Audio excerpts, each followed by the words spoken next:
बच्चों good morning. कल आप लोगों को सम्मिश्र संख्या में किसी सम्मिश्र संख्या का वर्गमूल कैसे ज्ञात करते हैं इसके बारे में बताया गया था। ये बहुत ही इम्पोर्टेंट पार्ट है, इसको आप लोगों को ढंग से तैयार कर लेना चाहिए। अब इसके बाद आज आगे बढ़ते हैं कि हम इकाई के घनमूल कैसे निकालते हैं। इकाई के घनमूल निकालने के लिए बच्चों, इकाई अर्थात उसका मतलब है एक, तो मान ले रहे हैं कि उसका घनमूल जो है वो यक्स है। यानी इसको इस प्रकार से लिखा जा सकता है कि x बराबर 1 की पावर 1/3, यानी 1 की घात 1/3। जब इसका दोनों पक्षों का घन करेंगे तो x क्यूब बराबर हमें प्राप्त होगा 1। तो इसको 1 इधर ले आएंगे बराबर के दूसरी तरफ, तो x क्यूब माइनस 1 बराबर हो जाएगा 0। अब बच्चों ध्यान रखो, यहाँ पर x क्यूब माइनस 1 को हम बच्चों ध्यान से देखो, हम a cube minus B cube के फॉर्मूले की सहायता से यहाँ पर इसको ब्रेक कर लेंगे, यानी इस सर्वसमीकरण का प्रयोग कर लेंगे, जिसमें इसको लिखा जाएगा a माइनस बी, इसके बाद a square plus A B plus B square बराबर 0। तो यहाँ पर इसके दो भाग हो गए। तो एक भाग से जब x माइनस 1 को 0 के बराबर रखेंगे तो हमें एक मान मिल जाएगा x का, और वो है 1। और जब हम इसको दूसरे भाग को लेंगे, दूसरा भाग है x square plus x plus 1 बराबर 0। जो हम बच्चों दूसरे भाग को लेंगे तो दूसरे भाग के लिए ध्यान दो बच्चों कि इसमें x square plus x plus 1 बराबर 0 ये एक द्विघात समीकरण है। और आप लोगों को पता होगा द्विघात समीकरण के लिए हम वहाँ पर बच्चों क्या करते हैं, सीधराचार का सूत्र लगाते हैं। तो सीधराचार का सूत्र लगा देंगे, जिसको आप लोगों को पता होगा कि x बराबर minus B plus minus under root B square minus 4ac/2a, इस फार्मूले का प्रयोग करेंगे। इस फार्मूले के प्रयोग से x बराबर हमें ये मान प्राप्त हो जाएगा, जहाँ पर 1 माइनस 4 का मान कितना आ जाएगा -3। और जब अंडर रूट के अंदर -3 आ जाता है तो वो एक काल्पनिक संख्या बनती है, जिसमें वहाँ आयोटा का प्रयोग किया जाता है। तो यहाँ -1 की जगह आई स्क्वायर, और आई स्क्वायर रूट के बाहर आएगा तो आई, यानी इसको मान इसका आ जाएगा -1 प्लस माइनस आई अंडर रूट 3/2। तो यहाँ बच्चों ध्यान दो, प्लस और माइनस दो भाग हैं, तो वही एक भाग प्लस को हमने लिख लिया, एक भाग माइनस में लिख लिया। तो यानी एक के हमें 3 घनमूल यहाँ प्राप्त हो गए। पहला मान है 1, दूसरा मान है -1 प्लस आई रूट 3/2, और तीसरा मान है -1 माइनस आई रूट 3/2। अब यहाँ पर बच्चों ध्यान दो, यहाँ पर अगर हम इसको ओमेगा ले लें, ओमेगा बराबर एक वैल्यू ले लें -1 प्लस आई रूट 3/2, इसको ओमेगा के बराबर माना गया है। तो अगर इसमें ओमेगा का जो मान लिया गया, इनमें दोनों पक्षों का वर्ग करने तो हमें ओमेगा स्क्वायर का मान प्राप्त होगा। और वो मान ओमेगा स्क्वायर वाला जो है, ये जो दूसरा मान लिखा हुआ है, ये वाली वैल्यू निकल कर आ जाएगी। यानी हम लिख सकते हैं कि ओमेगा स्क्वायर बराबर -1 माइनस आई रूट 3/2। तो बच्चों ध्यान रखो, एक ये वैल्यू ओमेगा हो गई और ये वैल्यू हो गई ओमेगा स्क्वायर, यानी अब उसके घनमूल क्या बन गए, 1 ओमेगा और ओमेगा स्क्वायर। ध्यान रखना बच्चों, 1 ओमेगा और ओमेगा स्क्वायर, जहाँ ओमेगा का मान होता है -1 प्लस आई रूट 3/2, और ओमेगा स्क्वायर का मान आता है -1 माइनस आई रूट 3/2। अब इसके बाद आगे बढ़ते हैं। ये जो हमने इकाई के घनमूल पढ़े थे, इनकी प्रॉपर्टीज क्या हैं। तो ध्यान रखो, ये जो 1 ओमेगा और ओमेगा स्क्वायर जो इकाई के घनमूल हैं, ये हमेशा बच्चों ध्यान रखो गुणोत्तर श्रेणी में होते हैं, गुणोत्तर श्रेणी में होते हैं।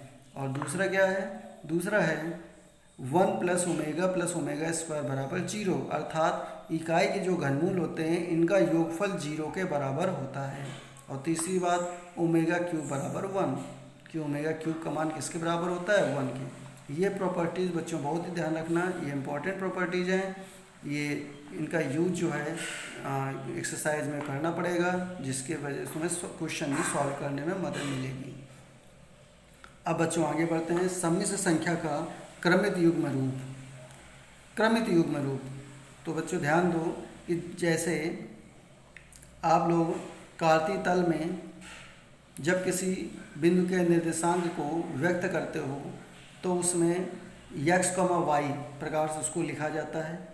उसी प्रकार से जो सम्मिश्र संख्या z होती है, a plus I B, z बराबर क्या लिखेंगे, a प्लस आई बी। तो यहाँ पर इसको जब हम वास्तविक संख्याओं को किसमें, कार्तीय तल में निरूपित करते हैं। उसी प्रकार से सममित संख्याओं को आर्गन प्लेन में यानी आर्गन डायग्राम में, आर्गन तल में उसको लिखा जाता है, उसको निरूपित किया जाता है।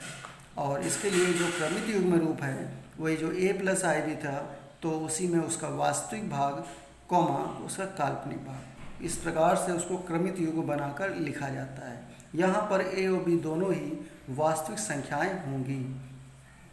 तो ध्यान रखो बच्चों, सममित संख्या अगर z बराबर a + ib दिया जा रहा है तो उसका जो क्रमित युग्म बनेगा वो बनेगा a, b। ठीक है बच्चों, इसके ये क्या है, ये आर्गन डायग्राम्स के लिए होता है।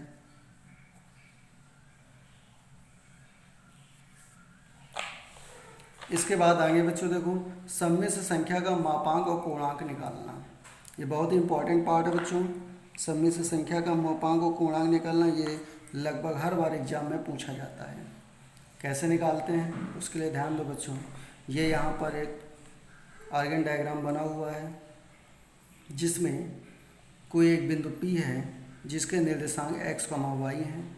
तो इस P की जो ये x अक्ष से जो दूरी है ये y के बराबर है, और ये जो इसकी x अक्ष से जो दूरी है, या कह सकते हैं इस बिंदु की जो दूरी ये है OL जिसे लिखा गया वो क्या है बच्चों, x है। ये OL क्या है, ये OL बच्चों यहाँ पर ये इसकी y अक्ष से दूरी है। ठीक है बच्चों, किससे दूरी है, y अक्ष से दूरी है, जिसको यहाँ पर x के रूप में प्रदर्शित किया गया है। तो ये जो इस प्रकार से हमें जो रेखा OP मूल बिंदु से मिलाने पर ये जो रेखा OP प्राप्त होती है, वो अगर मान लें यहाँ पर थीटा कोण बनाते हैं तो थीटा यहाँ पर क्या है बच्चों, ध्यान से, थीटा यहाँ पर इसका कोणांक है, और बिंदु O से बिंदु P तक की जो दूरी है ये इसका मापांक है, जिसको मॉडुलस भी कहते हैं। तो बच्चों ध्यान दो, यहाँ दो बातें हमने कौन कौन सी बताई हैं। पहली बात तो ये बता दी कि मूल बिंदु से बिंदु P तक की जो दूरी है ये इसका मापांक है, जिसको हम r लिखते हैं, जिसको हम क्या लिखते हैं, r लिखते हैं, जिसको r लिखते हैं, और इसको मॉड z भी लिखा जाता है, यानी z का मापांक। ये लिखा हुआ है, मूल बिंदु O से P तक की दूरी को z का मापांक कहते हैं। z के मापांक को मॉड ऑफ z या r से प्रदर्शित करते हैं। और ये जो कोण दिया जा रहा है थीटा, ये थीटा क्या है, ये धनात्मक x अक्ष से मूल बिंदु से बिंदु P को मिलाने वाली रेखा के मध्य जो बना कोण है ये क्या है बच्चों, कोणांक है, थीटा। तो कोणांक क्या है बच्चों, थीटा है। तो यहाँ पर ये मापांक हो गया r और कोणांक हो गया थीटा। इनका मान कैसे निकालते हैं, तो मान के लिए बच्चों ध्यान दो, ये जो r है हम यहाँ पर पाइथागोरस प्रमेय का प्रयोग कर सकते हैं कि r² बराबर बच्चों होगा x² + y², जिसमें r बराबर होगा √x² + y²। तो उसी प्रकार से यहाँ पर बच्चों ध्यान दो, ये जो OP है, OP क्या है, मूल बिंदु से बिंदु P तक की दूरी, तो इसको यही तुम्हारा क्या है, मापांक है z, जिसको r भी लिखा जाता है। तो इसका हम क्या करेंगे, सममित संख्या x + iy का हमें मापांक निकालेंगे, जिसका मान होगा √x² + y²। तो बच्चों इस सूत्र को बहुत ध्यान से समझ लेना कि r बराबर होता है √x² + y²। इस फार्मूले की सहायता से हम बच्चों किसी भी सममित संख्या का मापांक ज्ञात कर सकते हैं। तो किसी सममित संख्या का मापांक ज्ञात करने के लिए क्या करना पड़ेगा बच्चों, r बराबर √x² + y² सूत्र का प्रयोग करेंगे। और कोणांक क्या होगा बच्चों, कोणांक होगा थीटा बराबर tan 1 y/x। कोणांक होगा थीटा बराबर tan 1 y/x, जिसको कहेंगे tan थीटा बराबर y/x। यानी यहाँ पर देखो बच्चों, tan थीटा बराबर होता है लंब बटे आधार। तो लंब क्या है y, आधार क्या है x, तो tan थीटा बराबर क्या लिखेंगे, y/x लिखेंगे। तो थीटा बराबर क्या आ जाएगा, tan 1 y/x। ठीक है बच्चों, तो ये होगा यहाँ पर इसका कोणांक। लेकिन कोणांक ये तो हमने प्रथम चतुर्थांश में बता दिया बच्चों। कोणांक के लिए अलग अलग स्थितियाँ भी होती हैं। तो अब कल जो है अगले क्लास में कोणांक की सभी स्थितियों के बारे में हम चर्चा करेंगे। धन्यवाद बच्चों।